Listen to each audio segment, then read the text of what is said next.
The morning sun cast long shadows across the dusty settlement of Willow Creek as Sarah Mitchell hung wet clothes on the line behind her small cabin. Her calloused hands moved quickly, efficiently, the way they had learned to do everything since arriving in this harsh frontier town 6 months ago. The fabric snapped in the desert wind and she paused to wipe sweat from her brow with the back of her sleeve. At 22, Sarah had already lived through more hardship than most women twice her age. The journey west had claimed her parents to fever, leaving her alone with nothing but the clothes on her back and a fierce determination to survive. Willow Creek had offered her a chance at a new life, working as a seamstress and taking in laundry to earn enough for food and shelter. The sound of approaching horses made her look up sharply. 3 men rode into the settlement, their faces weathered and hard, their clothes dusty from long travel.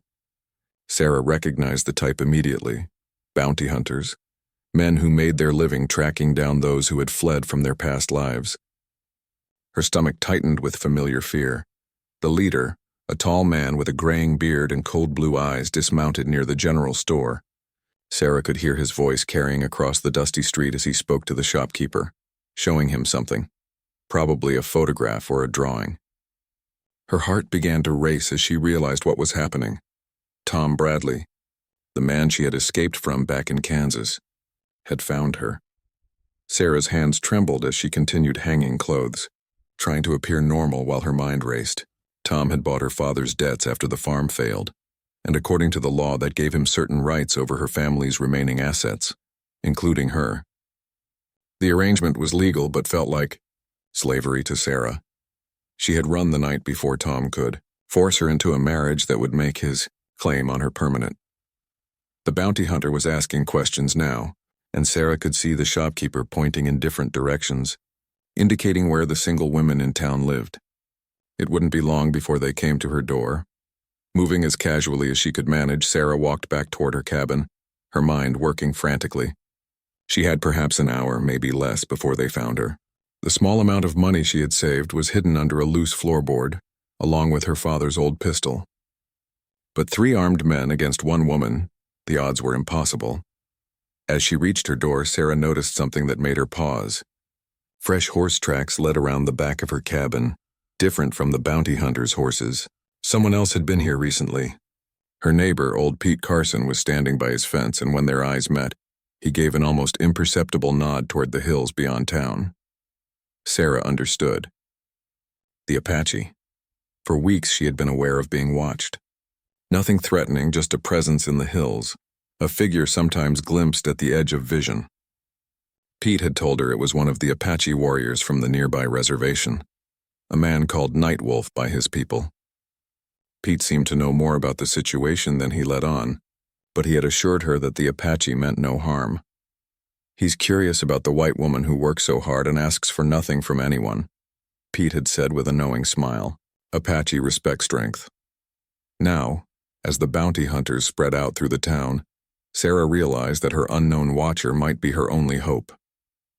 But how could she reach him? And even if she could, would he help her?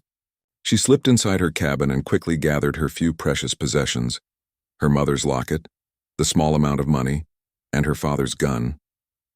Through her window she could see the bounty hunters getting closer, questioning people door to door. A soft sound at her back door made her freeze. Someone was there. Sarah gripped the pistol, her heart pounding so hard she was sure it could be heard throughout the cabin. The door opened slowly and a figure stepped inside. Not one of the bounty hunters, but a tall Apache warrior with long black hair and intense dark eyes. He moved with the silent grace of a predator, yet there was something in his expression that wasn't threatening. He seemed to be studying her, taking in her obvious fear and the gun in her trembling hands. "You are in danger," he said quietly, his English surprisingly clear though accented. "I have been watching." Sarah stared at him, torn between fear and desperate hope. This was Nightwolf, she realized. Up close, she could see the strength in his lean frame, the intelligence in his eyes, and something else, a kindness that seemed at odds with the fierce reputation of his people. "They've come for me," she whispered. "Men from my past. They want to take me back to a life I can't bear." Nightwolf nodded as if he had already understood this. "I know these men. They ask questions about a woman who belongs to another man. They have paper that says you are his property. The word property made Sarah's jaw clench with anger. I don't belong to anyone. I won't go back to be owned like cattle. Something flickered in Nightwolf's eyes. Approval, perhaps, or respect. Then come with me. My people know the hills. These men will not find you there. Sarah hesitated for only a moment. Outside, she could hear the bounty hunters getting closer, their voices growing louder as they questioned her neighbors. The choice was simple. Go with this Apache warrior who offered protection or be dragged back to Kansas to become Tom Bradley's unwilling wife. Why would you help me? She asked quickly. Nightwolf's expression softened slightly. Among my people, no one is owned by another against their will, and...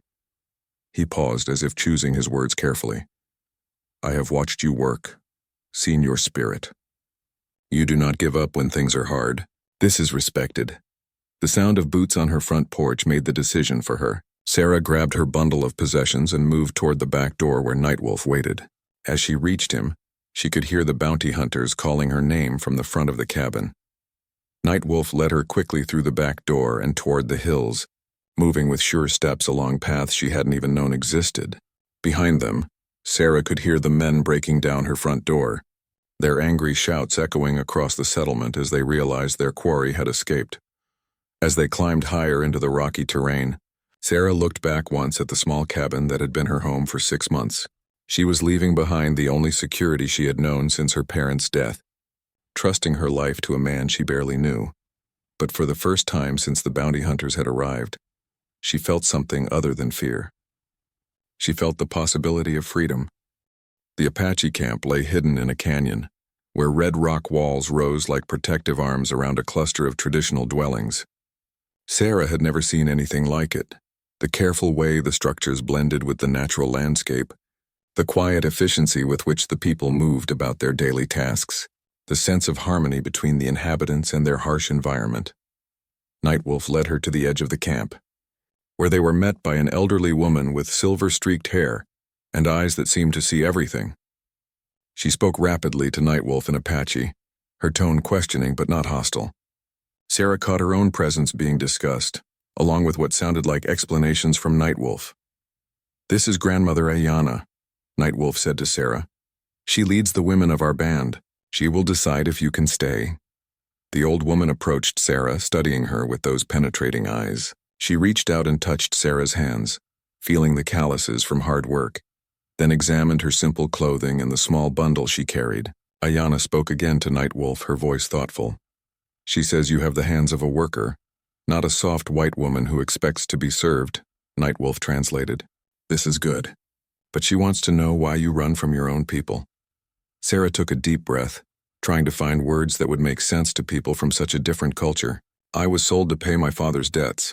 The man who bought the right to marry me treats women like horses to be owned and broken. I would rather die than live that way. When Nightwolf translated this, something shifted in Grandmother Ayana's expression. She nodded slowly and spoke at length, her voice growing passionate. Other women began to gather, listening to the conversation with evident interest. She says among the Apache, marriage is a choice made by both people. A woman who is forced against her will brings bad medicine to everyone.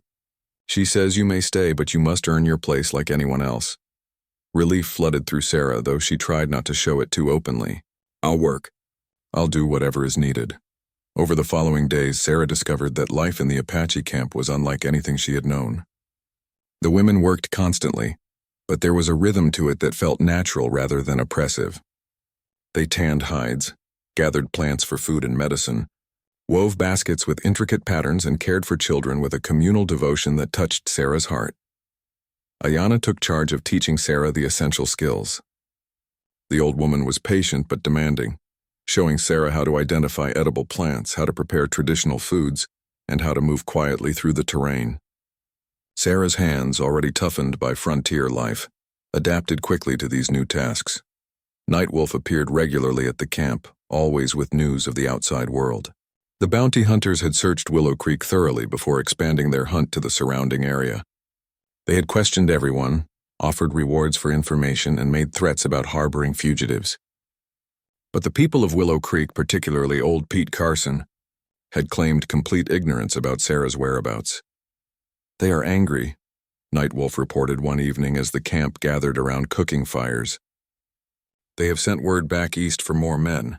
The one who claims you as property has offered much money for your return. Sarah felt a chill of fear, but also a growing anger. Tom Bradley was spending more money hunting her than she was probably worth to him in the first place.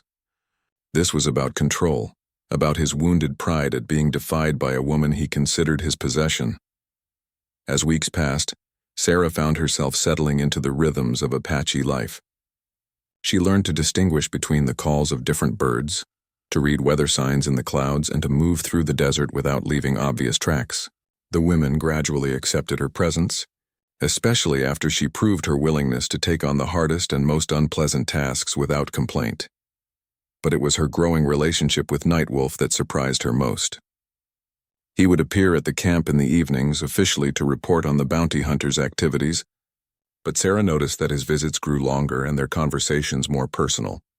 She learned that his English name had been given to him by missionaries, but his Apache name translated roughly to one who walks between worlds. He had spent time in white settlements learning their ways, but had returned to his people because he believed the old traditions were worth preserving. "Your people and mine," he said one evening as they sat apart from the others. "We are very different, but I think some things are the same. The need to be free, the need to choose our own path." Sarah found herself looking forward to these conversations.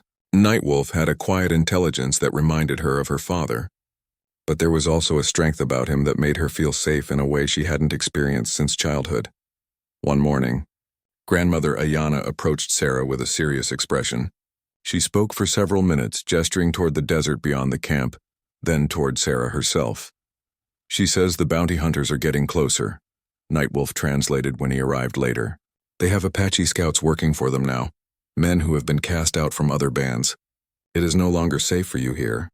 Sarah's heart sank. She had begun to hope that she might find a permanent place among these people, but she realized that her presence was putting them all in danger.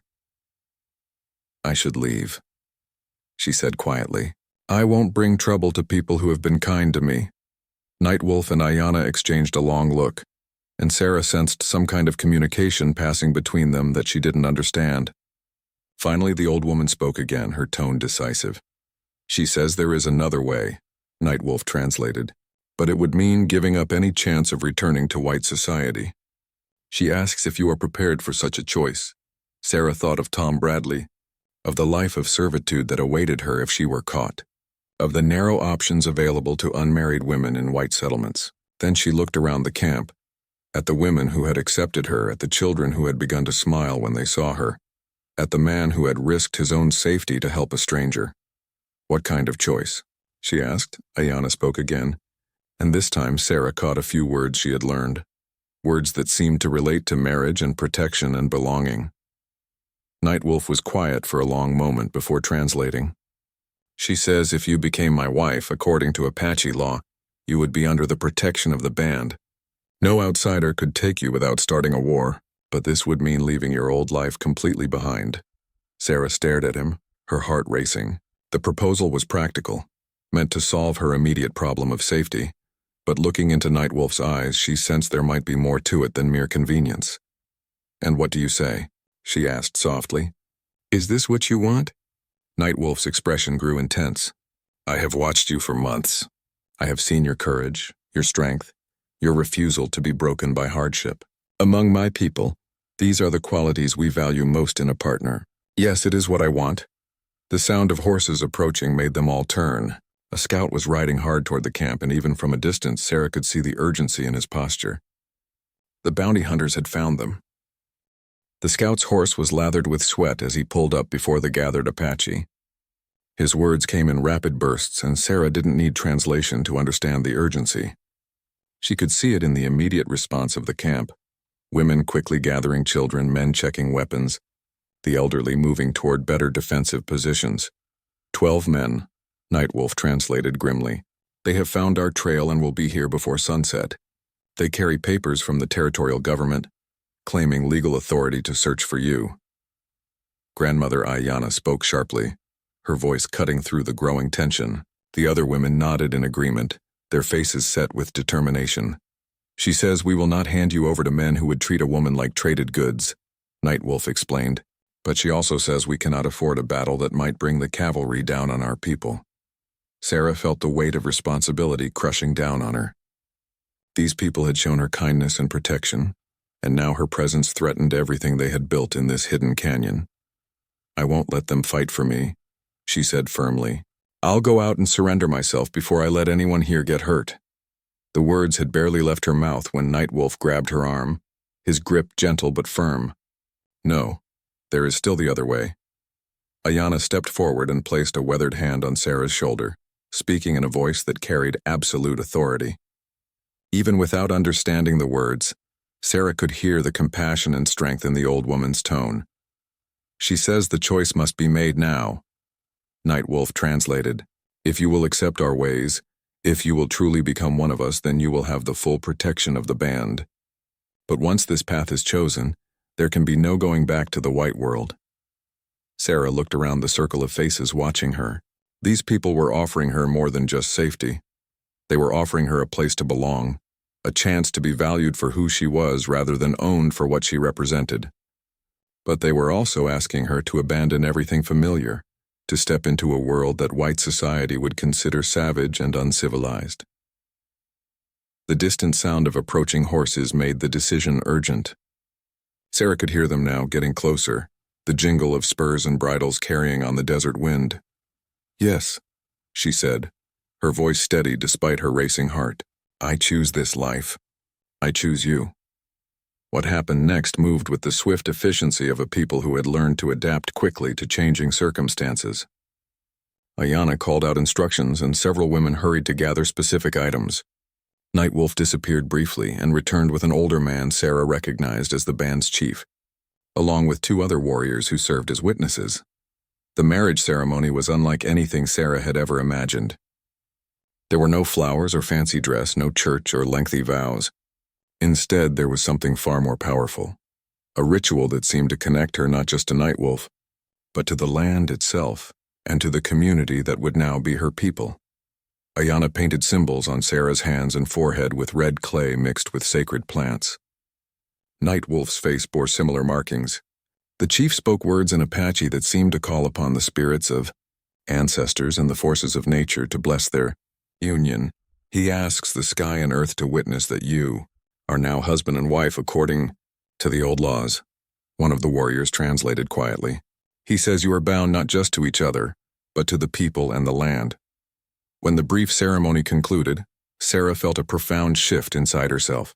She was no longer Sarah Mitchell, the desperate fugitive hiding from her past. She was now the wife of Nightwolf, a member of this Apache band under their protection and bound by their customs. The transformation was put to the test immediately. The sound of horses was now very close, and dust clouds on the canyon rim announced that the bounty hunters had found the entrance to the hidden camp. Remember, Nightwolf said quietly, you are my wife now. That makes you Apache. Act like one of us. The 12 riders who entered the canyon were an intimidating sight. The 3 original bounty hunters had been joined by 9 more men, including 2 who were clearly Apache trackers. Their leader, the gray-bearded man Sarah remembered from Willow Creek, rode with the confidence of someone who believed the law was on his side. He held up papers as he approached the gathered band. I am Deputy Marshal Johnson, acting under the authority of the territorial government. We're looking for a white woman named Sarah Mitchell, wanted for breaking a legal contract of indentured service. The chief stepped forward, his bearing dignified and unimpressed by the display of official documents. He spoke in Apache, his tone respectful but firm. One of the Apache trackers translated, he says no white woman by that name is here. Only members of the band. Johnson's eyes scanned the group and Sarah felt her heart stop as his gaze passed over her. Her skin had been darkened by weeks in the desert sun, and Ayanna had braided her hair in the Apache style. But surely he would recognize her. There, Johnson said suddenly, pointing directly at Sarah. That woman. She's white. Nightwolf stepped protectively in front of Sarah, his hand resting on the knife at his belt. She is my wife, he said in clear English. Apache law. I don't care what Apache law says, Johnson snapped. That's Sarah Mitchell and she's coming with us. The tension in the camp escalated instantly. Apache warriors moved to defensive positions, while the bounty hunters' hands drifted toward their weapons. Sarah realized that her moment of choice had arrived, the moment that would determine not just her own fate, but potentially the safety of everyone in the camp. "Please," she called out, stepping forward despite Nightwolf's protective stance. "I don't know who you think I am, but you're mistaken." Johnson studied her more closely, and Sarah could see doubt beginning to creep into his expression. Weeks of desert life had changed her more than she had realized. Her hands were permanently stained from working with plants and clay. Her posture had changed from learning to move like an Apache woman, and her entire bearing was different. Sarah Mitchell was a scared little white girl running from her legal obligations, Sarah continued, drawing on everything she had learned about Apache directness and strength. "Do I look scared to you?" One of the Apache trackers rode closer, examining Sarah with professional interest. He spoke rapidly to Johnson in a mixture of English and Apache. "He says she carries herself like one of them," Johnson's translator said reluctantly. "Says her hands show many seasons of Apache work. Says maybe we have wrong woman." But Johnson wasn't convinced. He dismounted and approached Sarah directly, his eyes hard and suspicious.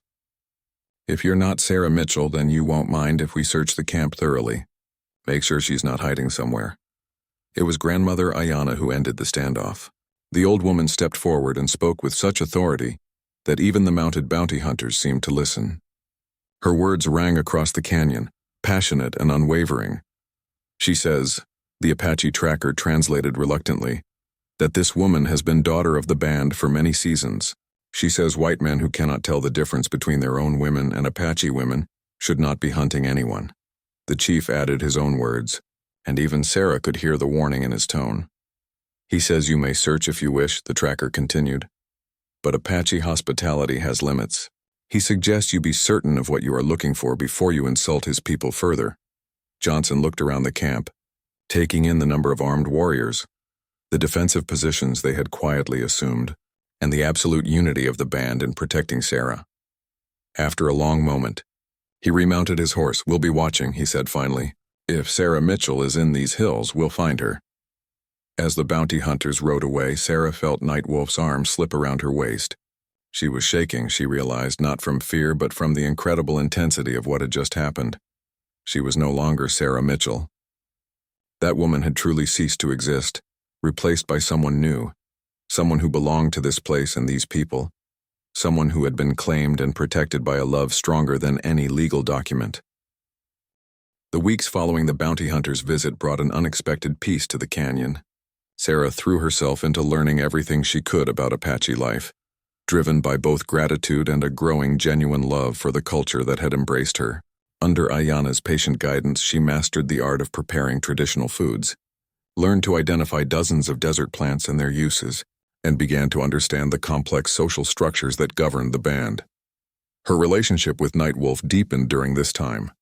Their marriage had begun as a desperate solution to immediate danger, but it was evolving into something neither of them had expected.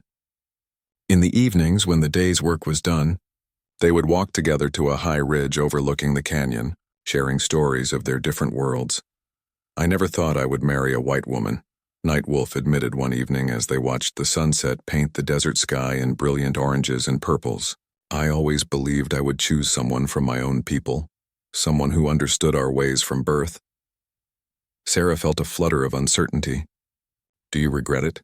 He was quiet for so long that she began to worry she had pushed too hard. Finally, he spoke.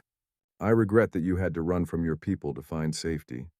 I regret that we could not have met under peaceful circumstances. But I do not regret that you are here now." His words warmed her, but Sarah could sense something holding him back, some reservation he wasn't expressing. She was learning to read the subtle signs of Apache communication, the way important things were often conveyed through what was not said as much as what was. The answer came a few days later when a group of Apache women arrived from another band. They had come for a seasonal gathering, bringing trade goods and news from across the territory. Among them was a young woman named Morning Star, whose beauty was immediately apparent to everyone in the camp.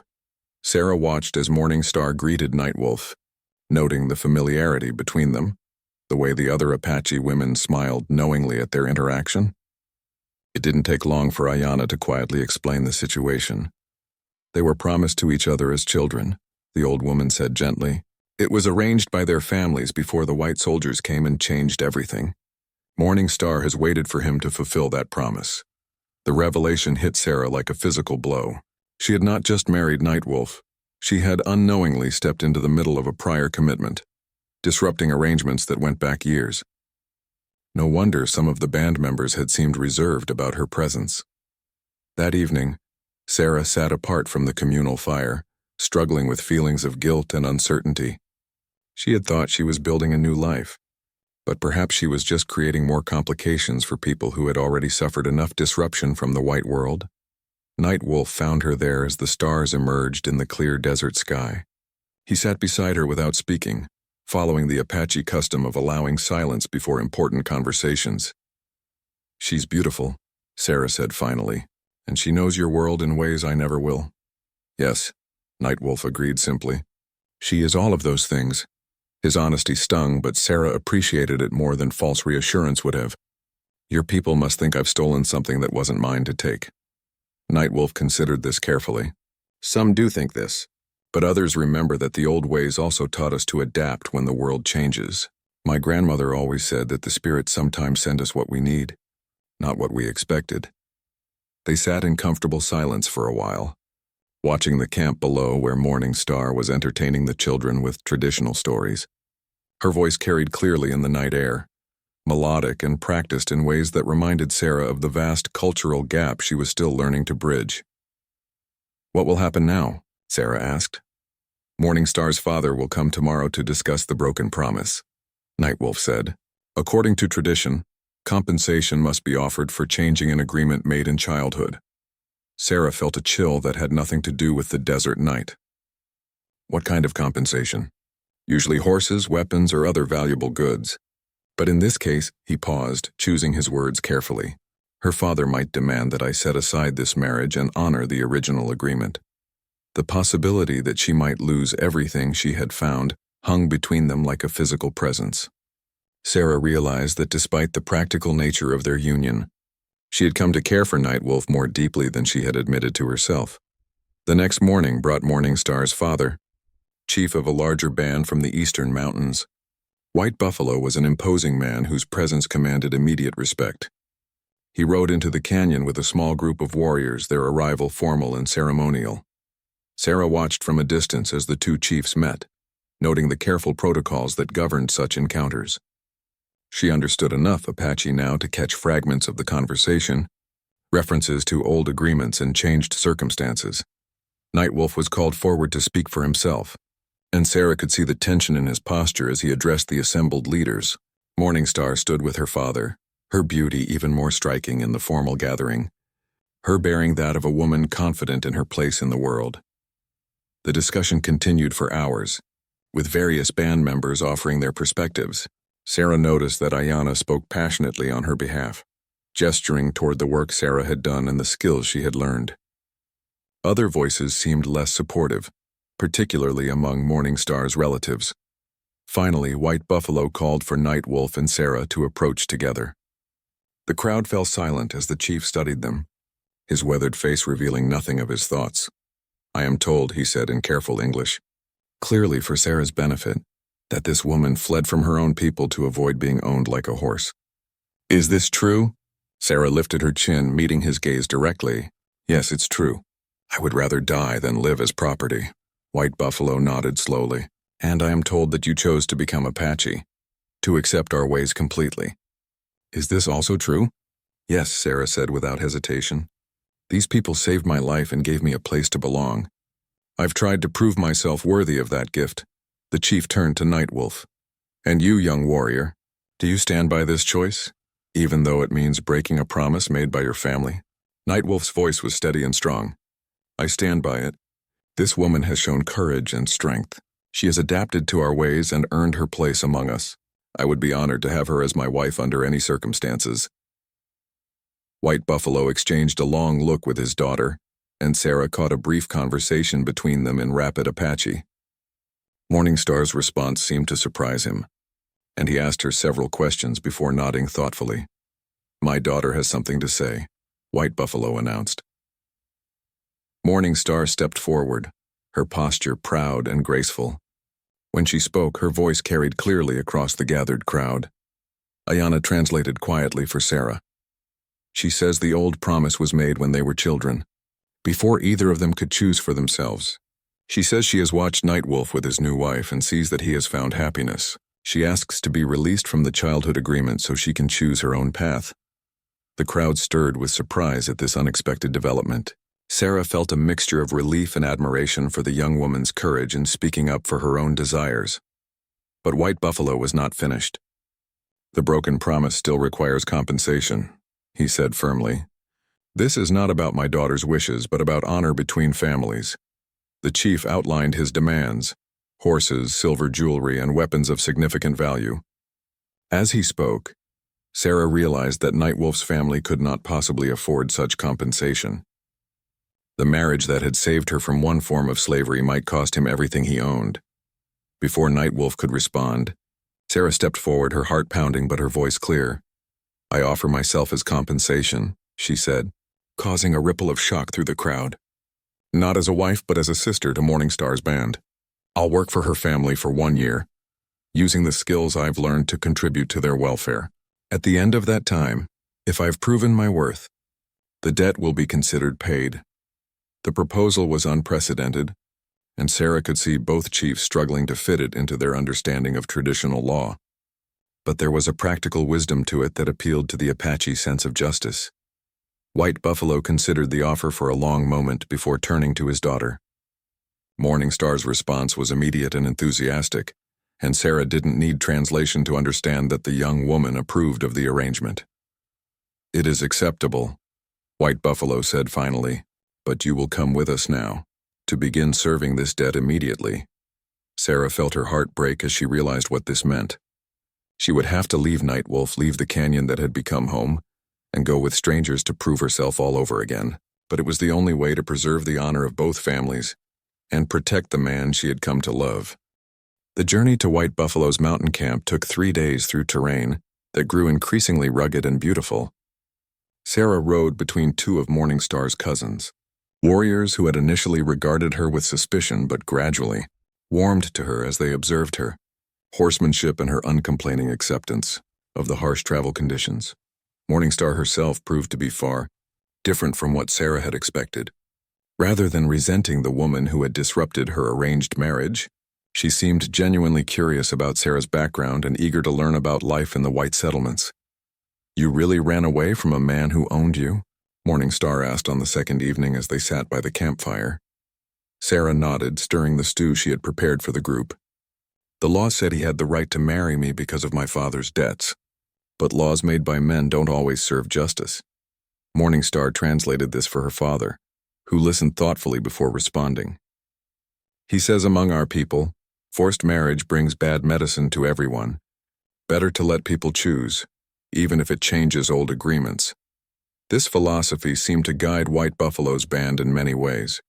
Sarah discovered that their mountain camp operated with a democratic spirit that surprised her. Women's voices carried significant weight in decisions, and even the chief's authority was balanced by a council of elders that included both men and women. Sarah's arrival was met with curiosity rather than hostility.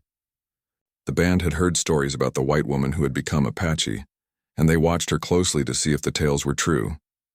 She quickly proved her practical value by introducing techniques for food preservation she had learned from her frontier childhood, methods that complemented traditional Apache practices to extend the band's winter supplies. But it was her skill with healing that truly earned their respect. During her first week in the mountain camp, a child was brought to her suffering from a fever that the traditional remedies had failed to break. Drawing on knowledge passed down from her mother, Sarah combined white medical practices with Apache plant medicines, creating a treatment that successfully brought down the fever. Word of her healing abilities spread quickly through the camp, and Sarah found herself working alongside the band's medicine woman, an ancient healer named Crow Feather. The old woman was initially skeptical of mixing white and Apache knowledge, but she couldn't argue with results. "You see connections others miss," Crow Feather told Sarah after they had successfully treated several more patients together. "This is the mark of a true healer." As autumn progressed toward winter, Sarah established herself as an invaluable member of the community. She worked tirelessly, taking on the most difficult tasks without complaint, sharing her knowledge freely, and slowly earning the respect of even the most traditional band members. But despite her growing acceptance, Sarah's heart remained in the canyon with Nightwolf. She caught herself scanning the horizons for riders who might bring news from his band, and her dreams were filled with memories of their evening. Walks and quiet conversations. The separation was hardest during the long winter nights when families gathered around their fires to share stories and laughter. Sarah would sit with Morningstar's family, grateful for their kindness but acutely aware of the empty space beside her where a husband should be. Morningstar seemed to understand her pain without words being spoken. "Love that grows from choice is stronger than love arranged by others," she said one evening as they worked together preparing hides. "My heart tells me your husband suffers as you do." Winter brought its own challenges to the mountain camp. The snow fell heavily, isolating the band for weeks at a time. Food became scarce, and Sarah's preservation techniques proved their worth as the stored supplies sustained the community through the harshest months. It was during one of these difficult periods that Sarah's healing skills were put to their greatest test. A hunting party returned with one of their warriors badly injured by a mountain lion. The man's wounds were severe, and infection had set in during the 3-day journey back to camp. Crowfeather took one look at the injured warrior and shook her head gravely. "The spirit sickness has gone too deep. There is nothing we can do." But Sarah refused to accept defeat. She had seen similar infections during her childhood on the frontier, and she knew that aggressive treatment in the early stages could sometimes save a life that seemed lost. Working around the clock, she cleaned the wounds with strong solutions, applied poultices made from plants she had learned to identify, and forced liquids down the semi-conscious man's throat. For 3 days, the warrior's life hung in the balance. Sarah barely slept, constantly monitoring his condition and adjusting her treatments. The entire camp watched anxiously, knowing that the man had a wife and 3 small children who would be left defenseless if he died. On the 4th morning, the fever finally broke. The warrior opened his eyes and spoke his wife's name, and Sarah collapsed from exhaustion and relief. When she awoke hours later, she found the entire camp had gathered outside the healing lodge to honor what they saw as a miracle. White Buffalo himself came to thank her, his usually stern face showing genuine emotion. "You have saved one of our best warriors," he said. "This deed will be remembered in our stories for generations." But the chief had more than gratitude to offer. "I have been thinking about your arrangement with my family," he continued. "You were to serve 1 year to pay the debt of honor, but in saving this man's life you have done something worth far more than horses or silver." Sarah felt her heart begin to race, hardly daring to hope what his words might mean. "I declare the debt paid in full," White Buffalo announced. "You are free to return to your husband whenever you choose." The news sent a wave of excitement through the camp, but Sarah noticed that Morningstar looked troubled by the announcement. That evening she approached Sarah privately. "I'm happy for you," Morningstar said, though her voice carried a note of sadness. "But I will miss having a sister who understands both worlds." Sarah realized that her departure would leave Morningstar in a difficult position. The young woman had grown close to Sarah during the long winter months, and her father's band had no other unmarried women of suitable age for her to befriend. "Come with me," Sarah said impulsively. "Visit Nightwolf's band for the spring gathering. There are good men there, warriors who would appreciate a woman of your strength and intelligence." Morningstar's eyes lit up with interest, but then clouded with doubt. "My father has protected me from making hasty choices. He says I should wait until the right man proves himself worthy." "And how will he prove himself if you never meet him?" Sarah asked with a smile. The idea took root, and over the following days, Sarah and Morningstar worked together to convince White Buffalo that a visit to the Canyon Band would be beneficial for trade and diplomacy. The chief was initially reluctant, but Morningstar's quiet persistence and Sarah's practical arguments about strengthening ties between the bands eventually won him over. As winter began to give way to spring, preparations began for the journey that would take Sarah home. She felt a mixture of excitement and nervousness that surprised her. Would Nightwolf be happy to see her? Had he changed during their months apart? Had she changed too much to fit back into the life they had begun to build together? The answers would come soon enough. White Buffalo had agreed to let Morningstar accompany Sarah back to the canyon, along with a small group of warriors who would serve as both escorts and ambassadors. The reunion she had dreamed of through the long winter nights was finally at hand. But as they prepared to depart, troubling news arrived with a traveling trader. The territorial government had issued new orders regarding Apache bands, and military patrols were increasing throughout the region. The bounty hunters might be gone, but new dangers were emerging that would test everything Sarah had learned about survival in this harsh and beautiful land. The white world she had fled was reaching deeper into Apache territory, bringing changes that would challenge both the traditional ways and the new life she had fought so hard to build. The spring journey back to the canyon should have been a time of joy, but the troubling reports from travelers cast a shadow over Sarah's homecoming.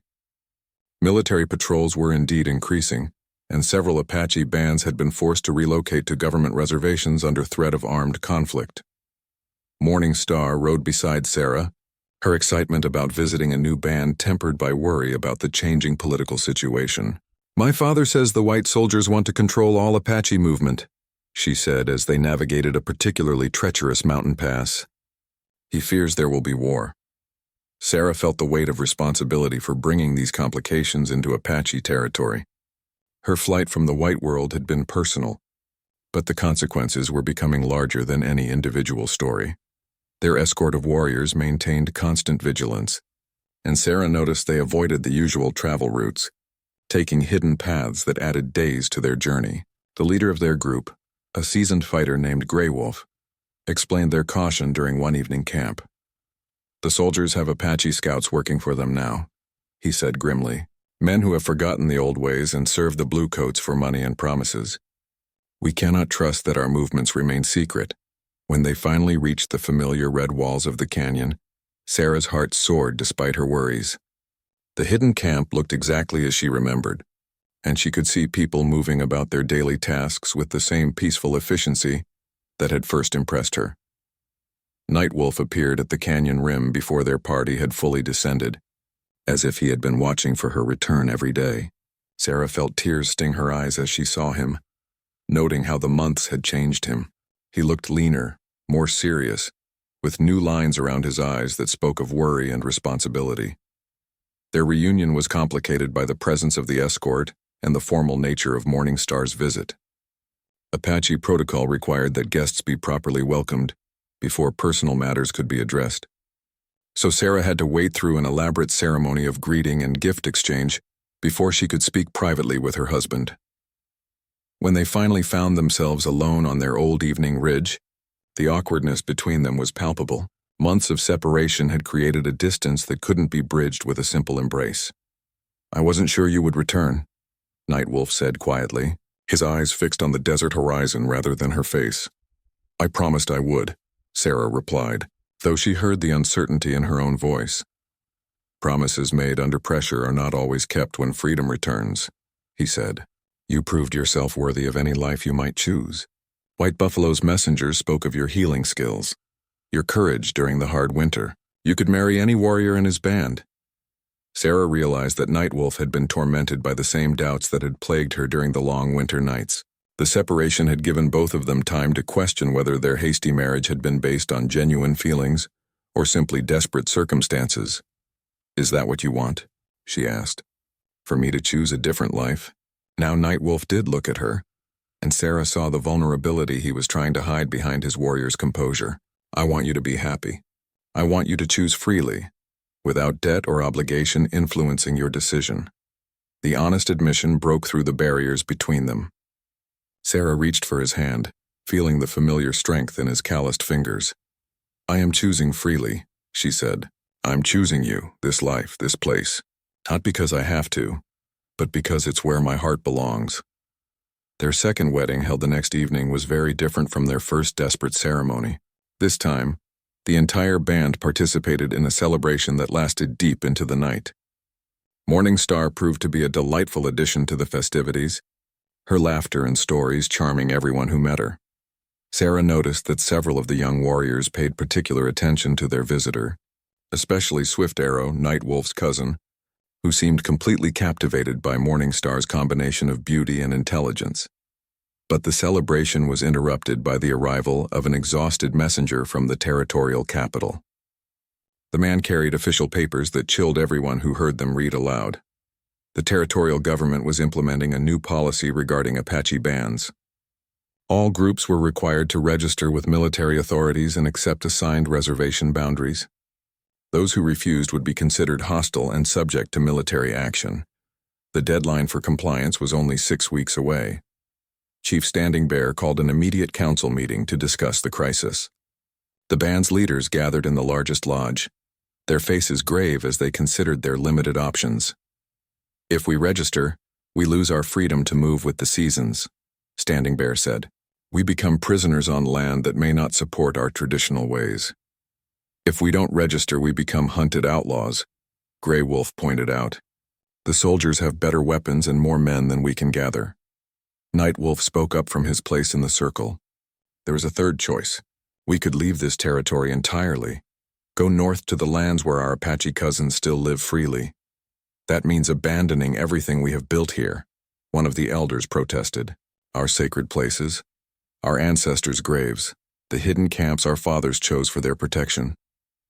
The debate continued for hours, with no clear consensus emerging.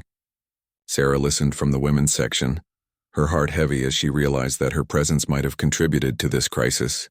The bounty hunter's search had drawn government attention to the area, making the band's location known to authorities who might otherwise have ignored their existence. When the council finally broke up without reaching a decision, Sarah approached Night Wolf with a proposal that had been forming in her mind throughout the long discussion. "I should leave," she said simply. "Go back to the white settlements and remove myself as a source of trouble for your people."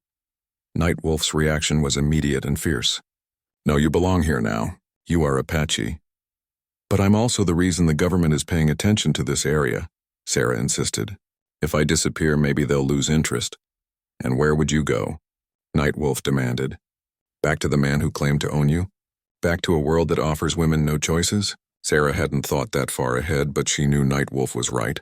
There was no safe place for her in white society, not after she had been marked as a runaway. And the idea of leaving the life she had built felt like cutting out her own heart. Morningstar, who had been listening to their conversation, offered a different perspective. "Perhaps the question is not whether Sarah should leave, but whether there is a way to use her knowledge of the white world to help the band." Her suggestion sparked an idea that was both dangerous and promising. Sarah did understand white bureaucracy and legal processes in ways that could be valuable. Perhaps instead of running from the crisis, she could help navigate it. But any plan would require careful thought and significant risk, and time was running out with each passing day. Sarah's plan was audacious in its simplicity and terrifying in its potential consequences. She would present herself to the territorial authorities as a white woman who had been living among the Apache, offering to serve as an intermediary in the registration process. Her unique position might allow her to negotiate better terms for the band, while gathering intelligence about the government's true intentions. "It's too dangerous," Night Wolf protested when she first outlined the idea. "If they recognize you as Sarah Mitchell, you'll be arrested immediately." "That's a risk I have to take," Sarah replied. "I won't let my presence destroy everything your people have built here." Chief Standing Bear was equally skeptical when the plan was presented to the council. "White officials cannot be trusted," he said bluntly. "They speak with forked tongues, making promises they never intend to keep." But Grandmother Ayana surprised everyone by supporting Sarah's proposal. "Sometimes the spirits give us tools we don't expect," the old woman said. "This woman understands both worlds. Perhaps that understanding can serve us now." The debate raged for 3 days before a modified version of Sarah's plan was reluctantly approved. She would go to the territorial capital, but not alone. Swift Arrow would accompany her, posing as her Apache husband while secretly serving as the band's representative and Sarah's protection. Morningstar, who had quickly developed feelings for Swift Arrow during her visit, was devastated by the dangerous mission he was undertaking. "Promise me you'll both come back safely," she whispered to Sarah the night before their departure. The journey to the territorial capital took them through increasingly settled country, where farms and small towns marked the advancing edge of white civilization. Sarah felt strange wearing white woman's clothing again after months in Apache dress, but the disguise was necessary for what lay ahead. At the territorial government offices, Sarah presented herself as Mrs. Sarah Whitehorse, the wife of an Apache warrior who wished to help her husband's band comply with the new registration requirements. The story was close enough to the truth to be believable, and her obvious familiarity with Apache customs lent credibility to her claims. The territorial secretary, a harried man named Morrison, who was clearly overwhelmed by the complexities of implementing the new policy, was eager for any assistance that might make his job easier. Most of these Apache bands refuse to even talk to us, Morrison complained during their first meeting. They send warriors who speak no English, or they simply ignore our messengers entirely. Sarah nodded sympathetically while carefully studying the maps and documents scattered across Morrison's desk. She could see that the government's knowledge of Apache band locations was incomplete and often inaccurate. My husband's people want to find a peaceful solution, she said carefully, but they need to understand exactly what registration will mean for their way of life. Over the following days, Sarah managed to extract crucial information about the government's plans. The reservation boundaries had already been drawn, carved out of land that was considered least valuable for white settlement. The Apache would be required to take up farming, with traditional hunting and gathering severely restricted. Most ominously, children would be required to attend government schools where they would be forbidden to speak Apache or practice traditional customs. It's for their own good, Morrison explained with what seemed like genuine conviction. We're bringing them into the modern world, teaching them useful skills for civilization. Sarah maintained her composure during these conversations, but privately, she was horrified by the scope of cultural destruction the policy represented. The government wasn't just demanding submission, they were systematically planning to eliminate Apache identity entirely. Swift Arrow, meanwhile, was gathering his own intelligence by frequenting the saloons where off-duty soldiers and territorial officials spoke more freely. The information he gathered was equally disturbing. Military commanders were hoping some bands would refuse to register, giving them an excuse to use force to seize additional Apache lands. They want a war, Swift Arrow reported during one of their carefully concealed meetings. The colonel at the fort has been requesting more troops, claiming the Apache are planning an uprising. As their 2-week stay in the capital drew to a close, Sarah realized she had to make a crucial decision. She had learned enough to help her band avoid some of the worst pitfalls of registration, but she had also discovered information that could help other Apache bands if shared widely. The night before their planned departure, Sarah was recognized. She was leaving the government building after her final meeting with Morrison when a familiar voice called out behind her. Well, I'll be damned if it isn't little Sarah Mitchell. Sarah's blood turned to ice as she turned to see Deputy Marshal Johnson standing on the steps behind her. The bounty hunter looked older and more weathered than when she had last seen him, but his eyes held the same hard determination. I knew you'd surface eventually, Johnson said with satisfaction. Thought you could hide forever among the savages, did you? Swift Arrow appeared at Sarah's side instantly, his hand resting on the knife concealed beneath his coat. But they were surrounded by white townspeople, and any violence would only make their situation worse. I think you're mistaken, Sarah said calmly, drawing on every lesson she had learned about Apache composure under pressure. My name is Sarah Whitehorse, Johnson laughed harshly. Changed your name when you married your Indian, did you? Well, that don't change what you are, a runaway debtor who belongs to Tom Bradley back in Kansas. A crowd was beginning to gather, drawn by the confrontation. Sarah could see curious faces peering from windows and doorways, and she knew that within minutes the entire town would know about the dispute. Ma'am, is this man bothering you? Morrison had appeared from the government building, apparently having heard the commotion. Johnson immediately produced his official papers. This woman is a fugitive I've been tracking for over a year. She's wanted for breaking a legal contract of indentured service. Morrison examined the documents with obvious confusion. But this is Mrs. Whitehorse. She's been helping us with Apache negotiations. She's Sarah Mitchell. And she's coming with me, Johnson declared, reaching for Sarah's arm. That's when Swift Arrow spoke for the first time, his English slow but clear. My wife goes nowhere without her husband's consent. The statement created a moment of tense uncertainty. Johnson clearly wanted to arrest Sarah immediately, but Swift Arrow's claim introduced a legal complication. Under territorial law, married women's status was complex, especially when the marriage involved different cultures. Morrison, looking increasingly uncomfortable with the situation, suggested they resolve the matter in his office rather than on the street. It was a small reprieve, but Sarah knew her time was running out. As they moved toward the government building, Sarah caught Swift Arrow's eye and nodded slightly toward an alley that led to where their horses were hidden. He understood immediately. The moment they entered Morrison's office, Sarah created a distraction by pretending to faint from the stress of the confrontation. As Morrison and Johnson rushed to help her, Swift Arrow slipped out the back door. Within minutes, Sarah heard the thunder of hoofbeats as Swift Arrow brought their horses to the front of the building. She recovered just in time to run for the door, Johnson's angry shouts echoing behind her. The chase that followed was harrowing but brief. Sarah and Swift Arrow had the advantage of knowing the terrain and having fresher horses. By sunset, they had lost their pursuers in the maze of canyons that led back toward Apache territory, but they both knew that their escape had come at a terrible cost. The government now knew that the band had a white woman among them, and Johnson would undoubtedly return with more men and official backing. As they rode through the night toward home, Sarah realized that her attempt to save her adopted people had instead brought disaster down upon them. The final confrontation she had tried so hard to avoid was now inevitable. The only question was whether the band would face it together, or whether her presence would force them to scatter to the winds, abandoning everything they held sacred to protect a woman who had brought nothing but trouble to their peaceful canyon.